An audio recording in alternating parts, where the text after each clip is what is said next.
Good morning, good evening, good night, whatever the time it may be. It is your host, the boss. Let's have a toast later on tonight because it is currently 11 a.m. on a Friday. It is July 28th. It's Ghost.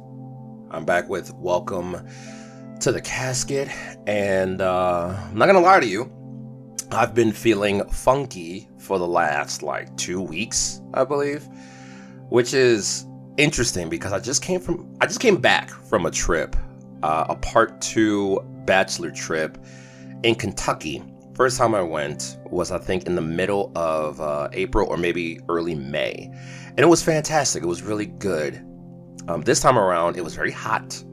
It was very just muggy, insects galore. These houseflies, ban them. I'm done. No, there's no way. But anyway, the topic that I want to talk about today is moments. Now, on these bachelor trips, my cousin, who is the groom, he loves bourbon and he loves whiskey. So we chose Kentucky to do distillery tours, and I love me some tours. I've been to a couple, and they're very informative. They're very fun too, and interactive, depending on which ones you go to. But we went to a couple over this part of the bachelor trips and whatnot, and there was one that we did at Buffalo Trace, and it was really, really, I don't know if I want to say life-changing. It was reaffirming. That's the word I want to say. The reason why it was reaffirming is because of our tour guide. Now, apparently our tour guide was part of a documentary on Netflix, I believe a year ago, as I was told. I don't watch TV that much. I just don't have the time to do it. Hey, it's 11/11. Manifest, y'all. But when he showed up, everyone was like, "Oh my gosh, it's him, oh my gosh." And I'm like, "Who is this person? I don't know who he is. Is he a celebrity of some sort?" And we discussed who he was. I'm like, "Oh, this is really good." Mind you, we were late to our tour. Our tour originally was going to be at 11, and we ended up starting a tour at 12 or 12:30.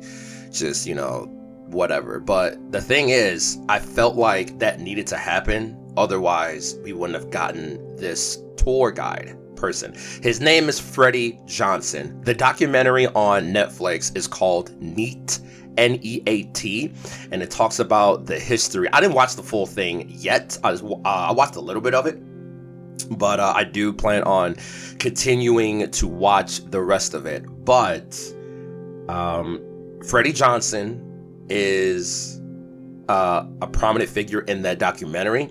He is a third generation employee of Buffalo Trace, which speaks a lot. I think somewhere he is involved, or somewhere in his lineage, he's actually a part of, the founders of Buffalo Trace. Don't quote me on that. Don't hold that to water. I still need to watch the rest of it just for, my own sake. But it was just interesting nonetheless that we got him as a tour guide.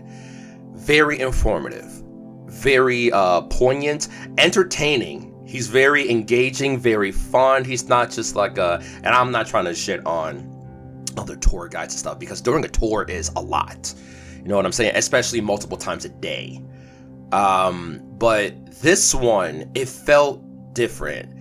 He was telling you about the history of the distillery, where it came from, what years and stuff, and it was really, really great. It was one of the oldest ones, if not the oldest distillery in probably America, or the country or something like that.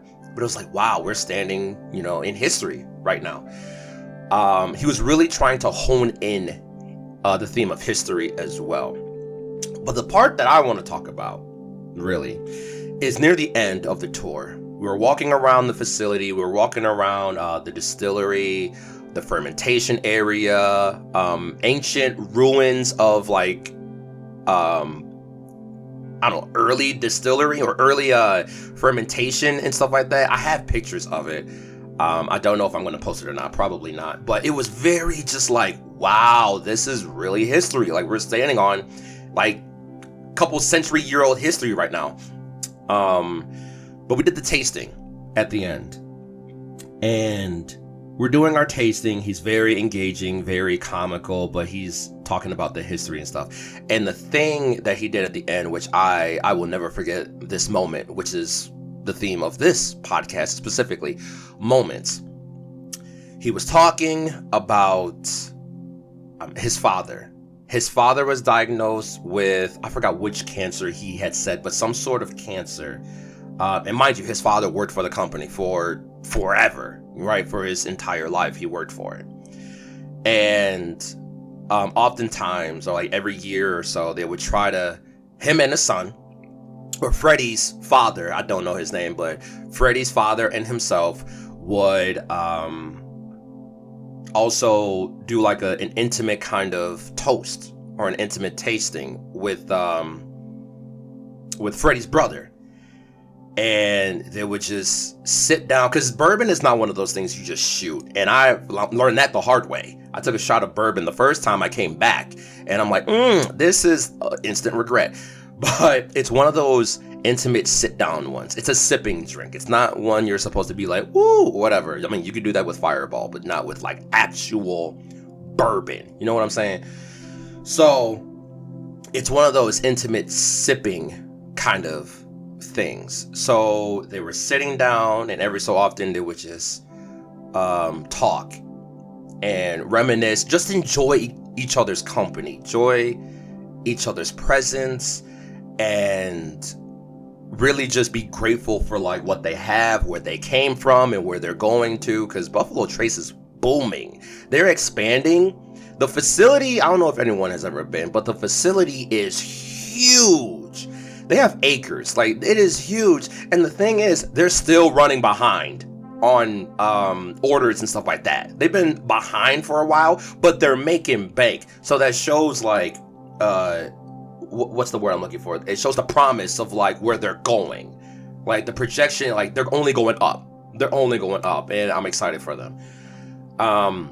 But Freddie was talking about certain bourbons, like not like the real expensive ones, but like the special ones. Like, you know, if you go to a function, you go to someone's house and they have like a wine rack, or like they have a wine cabinet or an alcohol space, you know, and stuff like that. They bring out the special stuff for like special people.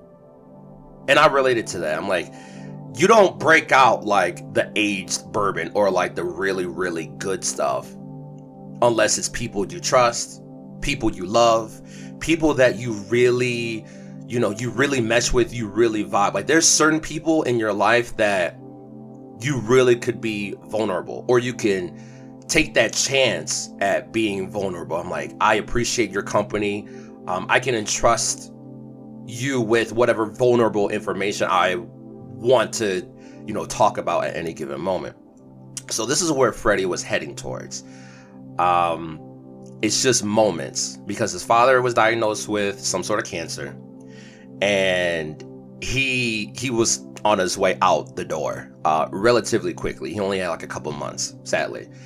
So with his father being, I don't know if he was like a master distiller or something like that, but he, with his with the cancer that he had, and again I can't remember it, but he lost his taste of smell and taste.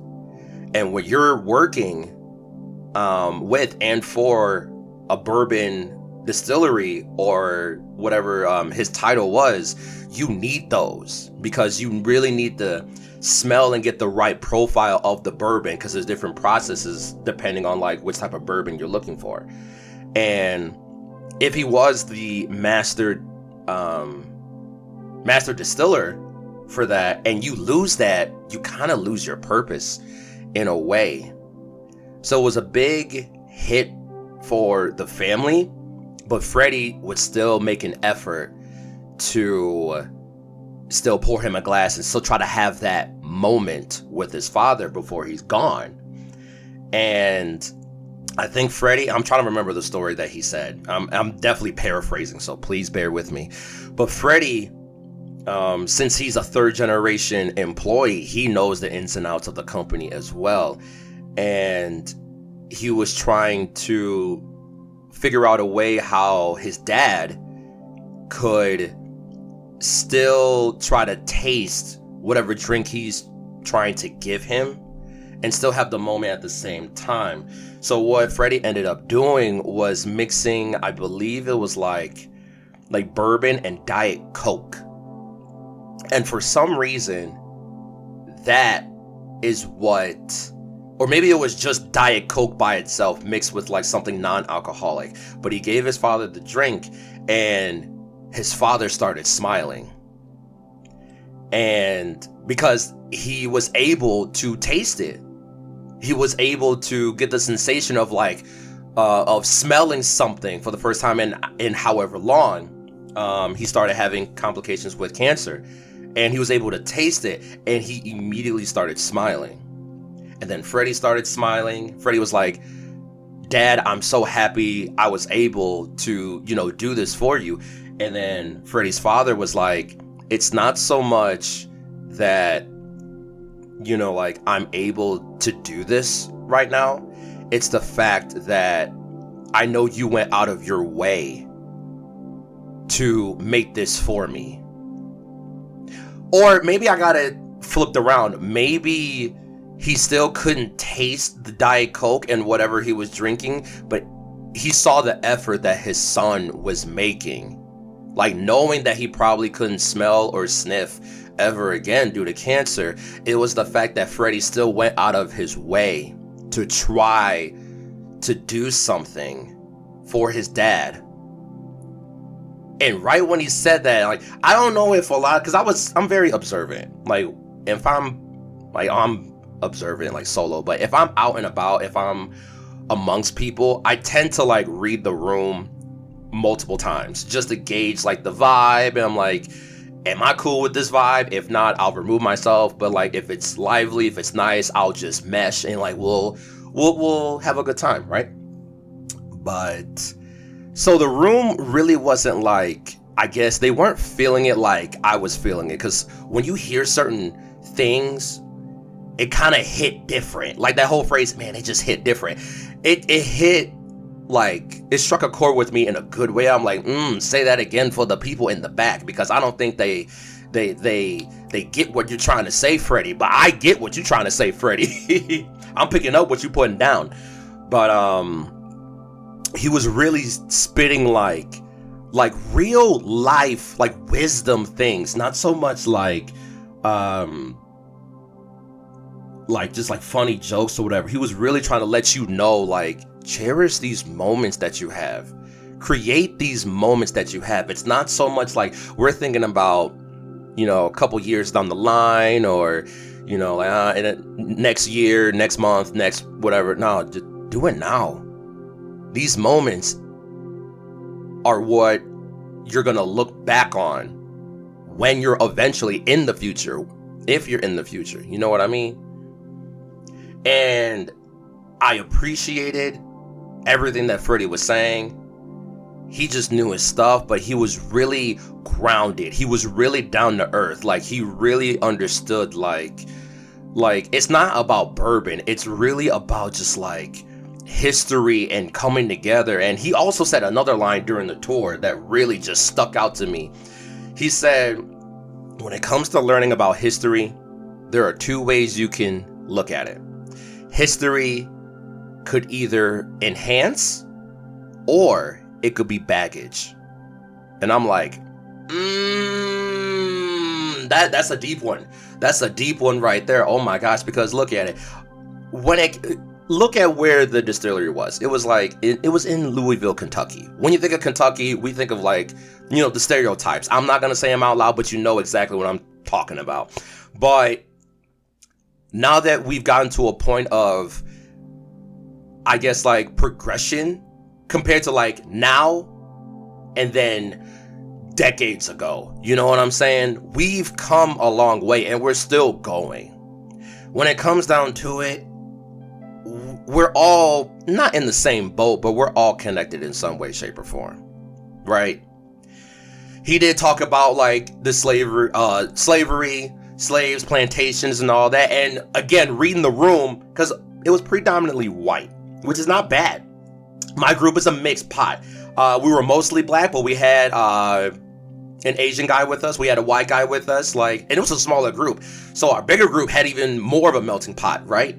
So like, it's not so much about race. Like, we're literally family and we're just here. It doesn't matter what you look like. But Freddie kind of like, he was reading the room, he was gauging the crowd, but he still said he talked about slavery and he talked about plantation. Because the thing about it, Freddie was not going to filter himself just because, for example, it's like an all-white group. He needs to talk about what he's talking about. And then there was another part of the tour where we were in a house that was made in like the late 1700s, that the first people, like basically the founders for Buffalo Trace, was a mixing pot altogether. There were architects, there were distillers, there were farmers, electricians, and it literally looked like a rainbow of color. It was a black and white photo, but it was a rainbow of shades. It was white people, black people, Spanish people, I think there was like a Filipino person. So they were with the shits when they first got here, when they first started to build a distillery or build like the foundations of everything. They knew they were already progressed and already diverse, which should tell you something right there. And I saw the photo, I'm like, there's a lot here. Wow, okay, dog, there's always something. Every time I press the record button, if it's not the Garbage Man, if it's not Carpenters, there's a dog. Actually, this dog is pretty new. I don't understand why. Anyway, the thing is, like, it's these moments, man. It's just like, I loved that Freddie talked about that, because that's a moment I'll never forget. And it's a moment that I'll keep with me and try to bring to someone else, because it's real. It's true. Cherish these moments. Enjoy these moments. Create these moments.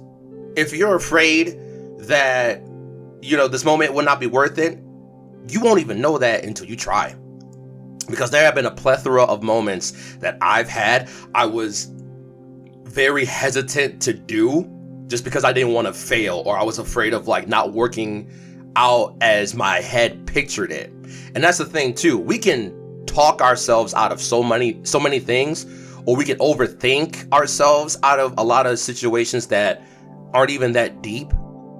But enjoy these moments. Create these moments. These moments are now.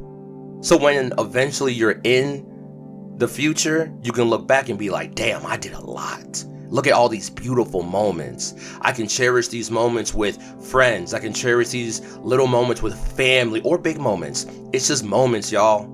Life is literally a compilation of moments. How many moments do you want in your life? If you don't want a lot of moments, hey, that's fair play to you. But me, I can't wait, and God willing, I'm gonna knock on wood for this one, that I live a beautiful, long, fruitful life. I can look back and be like, damn, like this is, I experienced a lot, and I'm grateful for all of them. Look at the changes that we've gone through. Look at the progression. Look at where we were and look at where we are now. Like, look at that, and you'll find so much gratitude and so much, appreciation for like the life that you lived. And don't get it twisted. I understand there's a lot happening. I said earlier in this cast that I was feeling funky for like 2 weeks. I'm kind of coming out of it a little bit, but you know what? I'm appreciative of moments on that tour. I'm appreciative of those moments of when people were like uncomfortable when they were rehearing about slavery and plantations. But it's a thing that happened. But I'm very grateful that Freddie still said what he said. It needed to be talked about. A lot of people try to like brush stuff like that under the rug. Nah, man, it's a part of history. And like he said, history can either enhance or it could be baggage. A lot of people like to have it as baggage. Me, nah, man, I understand where we came from. It sucks. I do feel some type of way when it comes to certain things, but right now, it is what it is. I don't want to bring old baggage into hard work that we're trying to like progress, not sweep under the rug, but we're learning from it. Appreciate these moments. Appreciate this moment right now. If you're listening to this podcast, I appreciate you. Thank you. I hope this could uplift you, give you a little bit of insight, just make you feel good. Because I feel like those are some moments, pun intended, those are moments that aren't had enough. You can have good moments. If you're feeling funky, if you're feeling sad, if you're feeling depressed, hell, if you're feeling happy, you're deserving of happy moments. You're deserving of doing happy things with happy people. Have those moments, because you just don't know. I'm not trying to end this on a cryptic note, but you just don't know when your last moment is, either with yourself or with other people. So cherish it now. Create some before you can't create them anymore. Enjoy these moments, man. There's a lot of beautiful things ahead of you, but just be grateful of where you came from too. These moments make up your life. Your life is comprised of all the moments that you have. You're not happy with how your life had been up until this point? Create some good shit right now. Create a great moment right now. And it can be so small. It don't have to be extravagant. You literally can just get in your car and just start driving. You don't even know where you're going. You're just driving. But if that's a moment for you, let that be your moment. This is your moment. You know what I mean? Just create these moments. Why not? Because you just don't know when you can't have these moments anymore. And it's a real thing. Some people did not wake up this morning, and I feel for that. It's just like, what am I going to do today? I'm going to create a moment today. I'm going to look back on it and be like, damn, I did that. Or I experienced that, And don't be afraid of the moments that kind of hurt you too. Yeah, everything hurts, but everything can be learned from too. I've learned a lot from the painful memories that I had to go through in my own life. Still going through some of them, but you know what? I want to learn more because I want to be better. And I want to look back and be like, I survived everything I thought I wouldn't have. But that takes a moment too. It takes a moment to be like, you know what? I want to be better. That's a great moment. So create these moments. Learn from past moments. I think that's about it. Thank y'all for listening. I hope y'all are doing great. Drink your water. It is hot out here. Like, it's hot and muggy, and it's just, I hate it. I can't wait for fall. But thank y'all for listening. If you want to learn more about Welcome to the Cast-ket, you can learn more or see other previous episodes on glitchxgrave.com/podcast, where you can also find the other podcast, Fusion Struggle, that I co-host with my brother Rondue. We recently did a new episode, I think like a week ago or something like that, a few days ago. I don't know when this is going to go up. I'm going to try to do this ASAP, but we'll see. But that podcast is a little over 1 year old, and man, like, it was a really good one. We really was, the back and forth was really good. So check that out as well. Check out glitchxgrave.com as a whole. Check out the shop, and do something nice for yourself. Create a moment today. Spread love, spread positivity, do what's conducive to you, do what's conducive to your inner child and happiness, and no matter how much it hurts, move forward. Keep that PMA. I'm gonna see y'all guys later. Peace.